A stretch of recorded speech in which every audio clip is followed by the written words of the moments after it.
Just so I see to get recorded and live. This has got a like that. You know, the governor. Oh, okay. So he is the winter. That's true. They got a phone call like 4 days Very in advance. That was like. All right. Everyone, I'm going to be presiding this morning because Anders is having fun. So welcome everyone. The first item on the agenda is a review of the minutes from the regular board meeting of August 27th. I would entertain a motion. So moved. A second. A second. All in favor? Aye. Any opposition or abstention? Hearing none, we'll move on to item 2, the report of the executive staff. Let me go one more slide forward. There you go. Some pictures. So once again, busy month for staff. First in order, we wanted to give an update that the Capital Resource Corporation budget included $75,000 annual allocation for the grants for next year for 2025. So that draft budget has $50,000 to facade and $25K for Amplify Albany to continue those into the next year. So great news on that front, but those will get approved in the October meeting. And then also with the downtown retail grants, you'll see on the left hand of the slide, as we talked about last month, we had the Viva Empanadas ribbon cutting downtown retail grantee at 90 North Pearl Street. Amazing to see that space reactivated again. Please stop by and get lunch or dinner. We were there. There was great flamenco dancing and a nice event for the day. And the business owner is an incredibly nice woman. So please show her some love. Keep that. Guys were flamingo. No, but there was someone from the crowd who was selected to join, and I was. There very was, impressed. thank God, it was.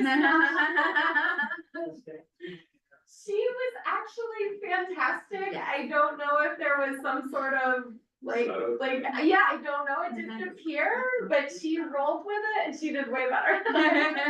So bless that woman for being so courageous in rolling with it and doing it in front of a crowd. And then as far as statewide grants, consolidated funding application process, downtown revitalization process, the CFAs, we gave the wrap up last month that we had served as the city's liaison for that process once again, with I think 3 official municipal resolutions and 11 letters of support from the mayor's office. We will anticipate hearing more later in the fall. Typically those awards are in late December. And they've been doing them as like a rolling announcement the last year or so. So, you know, we would expect maybe sort of a similar thing, but maybe they'll change it back up and do it all at once.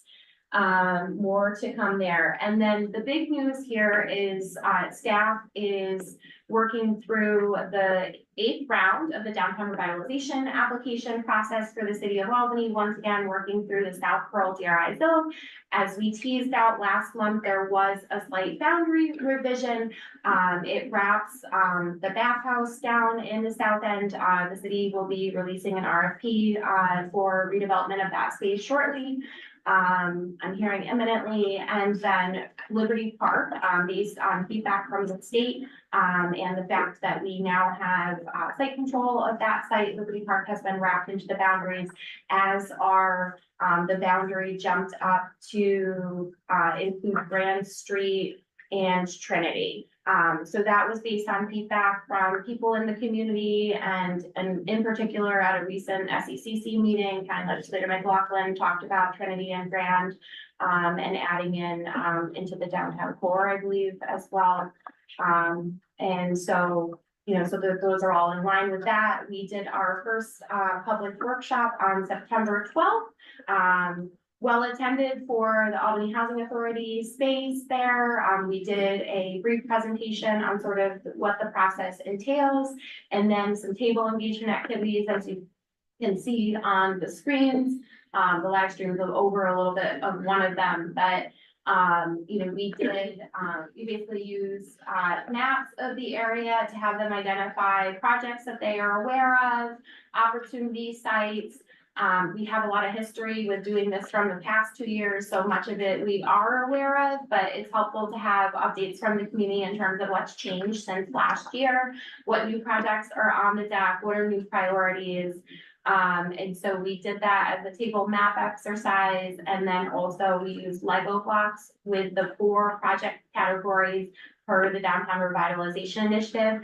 And they had 15 blocks per table, and they could pick which categories their 15 blocks go into. We use that number so that they can't do an even 4-4-4 in each of the categories. They have to sort of make those hard decisions on where the priorities go. And then at the end, we did a report out so they could report on, we could bring them up to the front board and show where the categories lined up. Renee, correct me if I'm wrong, I believe new development and commercial rehab was top priority. And then Public public improvement, improvement, second, grants and revolving loan funds was third, and then marketing and branding came in fourth. We do have a public survey out right now as well. The results at this point, and that survey is open until the end of the week. The results at this point, reflect similarly. I would say public improvements are a little bit closer to the commercial rehab and new construction than they were at the actual workshop. so staff will be taking the survey results, taking the findings from the workshop, and consolidating that to really have what are the, you know, sort of final public input related to this application. South End community has extensive community engagement from the past decade plus. There is an update to the strategic plan that was worked through in 2020 and released last year. It was officially released last year. They had published a draft in advance. So there has been extensive things to draw from in terms of planning, engagement, and things that we know are priorities in the community. These specific workshops and things are tailored towards the application process and project priorities, and really making sure that we sort of have the latest updates on where things stand in the community. So we will have our final report out on those priorities October 3rd, planning to be once again at the Albany Housing Authority at 200 South Pearl. Have that report out and then fast and feverishly be working on the application for the deadline of October 18th. Later this month, we'll be soliciting letters of support from members of the community to add to those applications. But, you know, really just working through engagement right now and staff is already working on updating parts of the application that they know to be, you know, need changes, edits, refreshes from last year. So optimistic on that front. We know it's a heavy lift. We've expressed to the community that it's a heavy lift because we've already won with Clinton Square. Nobody in the state that we're aware of has won for a second city yet. And so we know it's an uphill battle from a number of fronts, but the city has expressed it's a priority. We feel it's a priority, and we really want to try to bring in that $10 million of resources to leverage other funding in the community. And then I think moving on, we would hit on staff. You see we did Mississippi Day as well. We were there last week. It'll stay on the slide for a long time. So Mississippi Day last week, we were out and about for doing a tent event, having similar engagement activities to get more of the community engaged in the survey and whatnot. They could either take a paper to do the survey at home or do it on the fly there, or do the activities at the table with us. And then some other activities that staff has done, we were at for industry, we did some They had some amazing tourism speakers there for Port Industry Day. Staff has also attended either professional engagement or networking events. The Albany Business Review's Commercial Real Estate Deal Makers was pretty phenomenal. I don't know if anybody was there, but Richard's own John McCaffer was there as a speaker and panelist for CBRE. As was Sonny Bonaccio, Stephen Obermeyer, and Tyler Culbertson. That was a good morning networking event and informative on the real estate development industry. And then staff also attended the Capital Region Chambers Diversity, Equity, and Inclusion Summit. Also another great panel of speakers. It was it was a pretty phenomenal event from a lot of perspectives, covering things like neurodiversity and approaches towards that. So that was one aspect of it that sort of I was a little bit less familiar with from a perspective of approaching it on a management side. So really cool event and informative. I think that is the majority of sort of the bigger events and things. But we are working towards, we're working through budget season, and we have upcoming busy season of compliance for end of year stuff. So pay attention to emails and things coming up in October and November. And I think with that, we can probably some other miscellaneous updates. We did retain a counsel, Hacker and Murphy, to review sort of our loan debt, our bad loans specifically. There's a number of defaulted loans that have been on the books for a number of years. And we've engaged that counsel to take a look and really triage that and determine, you know, sort of next steps if there are any. Tom can probably speak a little bit better to that. Yeah, I think the thought was each year we review this loan portfolio and determine which is fully allowed or whatever. There's some of these we should probably just get rid of completely. And we wanted basically a debt collection attorney to take a look at it and look at, you know, some of these loans are X years old. We haven't done anything purposely, right? Through board resolutions or something. So some of these we should just like fully and formally retire right there. So that was the idea. And then we would advise the finance committee on that once we get those results, probably the end of this month. And there shouldn't be any impact on our financials. No. We've already written them off. These are items that we fully allowed for the most part. There's a few in here. We just want to make sure we're taking the right steps. If we end up that we have to go after them in some way, it's that sort of analysis. Have you considered, in our application, I think you make a good point, nobody has, no municipalities want in place. So are you planning on doing something in the application to address that head on? Maybe some kind of branding for the south end, if you call it something, you know, just some way to give the state a place to be able to point to, hey, we're not just doubling down on, you know, one street in the city of Albany. So just a suggestion. A great suggestion. I think it's an excellent tactic to try to make it clear that this, you know, this application makes sense to be the second application for the city of Albany. And not just the second, but that it stands alone on its own as an important piece and an important downtown revitalization initiative. How close to the capital is the expanded area of town? Basically, the closest is probably Liberty Park, right? I mean, other than So just Grand Street in Madison, yeah. So, yeah, I think it makes sense to hit the nail on the head strong with that, and give them something to say no to. All right, any other questions, comments? I think that's time for the Finance and Investment Committee report. Sure, I'll take that. Hello. On the 16th, the draft budget was presented to the Finance Committee. The biggest variables continue to be the insurance packages, both commercial liability and property and staff benefits. So those are the biggest unknowns. Also maintenance expenses on a year-over-year basis are difficult to accurately predict. Having said that, we feel that we presented a fair draft budget. Expenses, targeted an increase about 2.7% year over year from what the final 2024 projections are going to be. While revenues, relatively stable and predictable, increasing at 0.3%. So that's, before grant activity. We're expected to, result in a nominal deficit from operations, but a nominal surplus when considering the timing and nature of certain grant receipts. So more to come next month, but again, something we're continuing to work on and actively soliciting feedback as we continue to refine the budgets and present next month.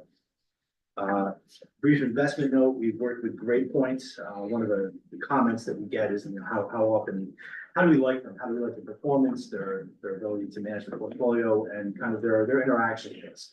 And these discussions have always been somewhat qualitative. We work with them to put some teeth behind that comment and make it a more quantitative review. So we've always gotten net of fees performance, but we're actually developing portfolio attribution performance. So we'll dive down into security selection and kind of asset class reviews. So we can see relative to the benchmark, how they're actually doing on a quarter-over-quarter basis. So it's nothing we've had before, but we're tracking to present that for the end of Q3. So we're happy with that. And again, they continue to be great partners in managing our investment. Okay, any questions? And I think there'll be more discussion related to finance committee, but it is an executive session at that time.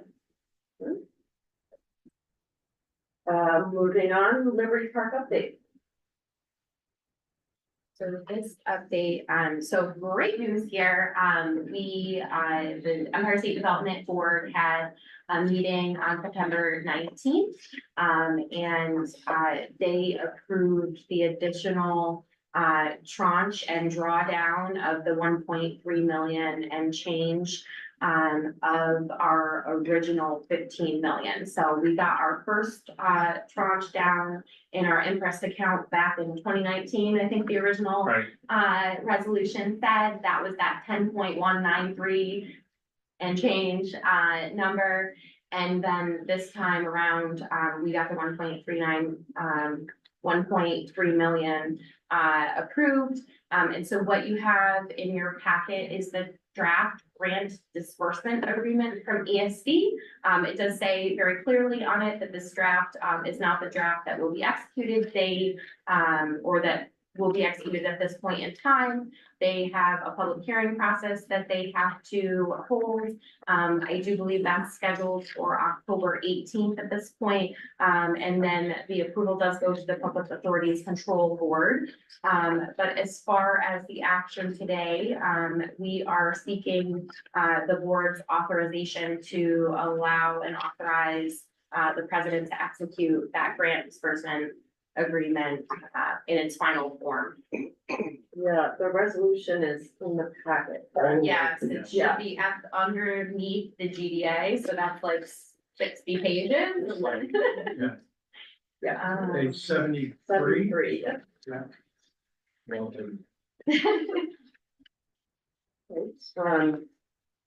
We need a motion. Remove. Second, Second. any discussion? I had a question, is this money solely for purchase price? Yeah, well, it's very broadly worded. So if you remember, 15 million was the total award back in 19. They gave us almost 10.2. That's pretty wide prism through which you could use that money. Similarly, this also has fairly wide, but that will be the total 11.5. The remainder of 3.5 will be much more, I would say, focused and based on future development with a match that's required. So this can be used for acquisition. And that's what it is intended to be used for. Yeah. Because I think there's a number of other sort of contingent requirements in here that may not be relevant. If it is just purchase price. And I think that you might want to, make sure that that's clear. You're talking with them about, like, there's a lot of supplier requirements and things like that. I think because this is the stock template related to the entire $15 million award, they don't tend to edit those general requirements, but we have had extensive email back and forth about many of the requirements because of it being sort of mainly attributed to acquisition and acknowledging that many of those things just don't apply or aren't possible if you're only doing acquisition. All right, we have a motion and a second. Any further discussion? All in favor? Opposed, abstentions? Unanimous. All right, other business. So we have in your packet, the 2025, conflict of interest, policy forms. And so those, will be, required to be submitted, later this year. So we have those in your packet as hard copies. Feel free to peel those out. Pages 76 and 77 are, the policy starts on 75 actually. And then your form is on 77. Feel free to take those, and either email them back to us or hand them in person. You can email them to Maria Lynch. Ideally, prior to or just after our next board meeting. I'm sorry, those emailed out. I can do that as well. Yeah. That way. It says, more diligent. I know the feeling. And just a friendly reminder, because I need to do this too, as the year goes along, if a new conflict arises, we are under an obligation to disclose that too, so.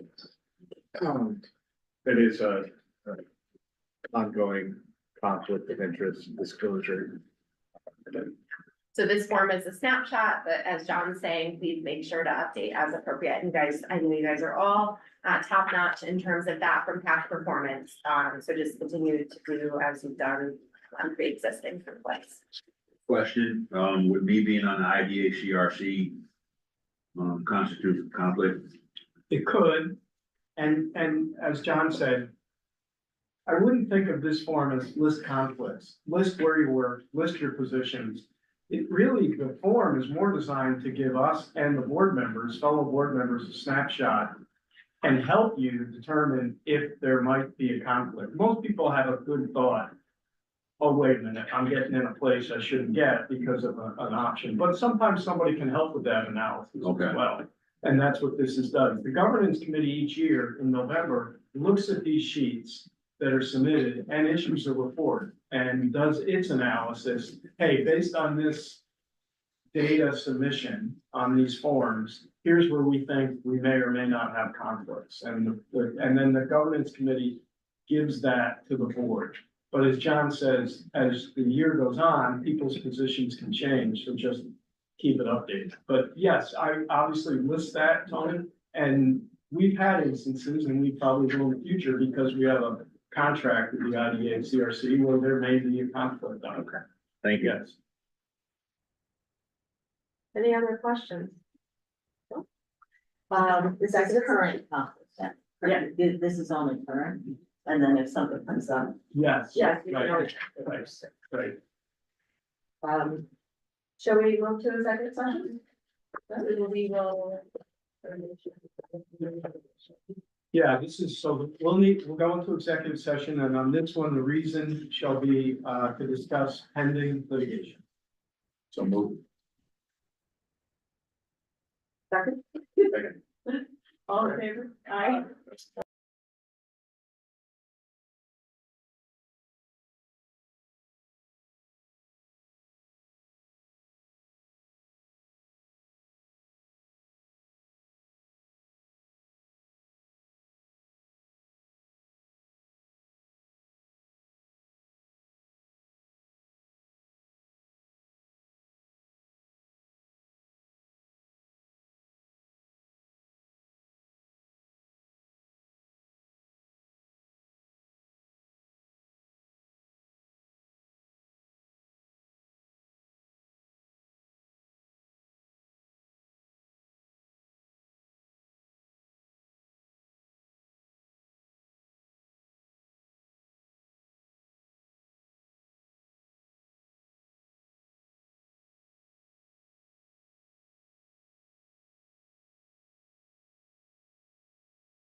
And for the any further business.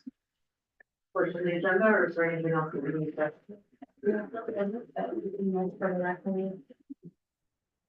Right. Yeah, so there was no action, for the record, there's no action taken during the executive session. And there's no further business, I had. Do we need a Board only, board we should only executive session? enter a board only executive session. I'll make that motion. Anyone else second? Check us out again. All right.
No, it was raining.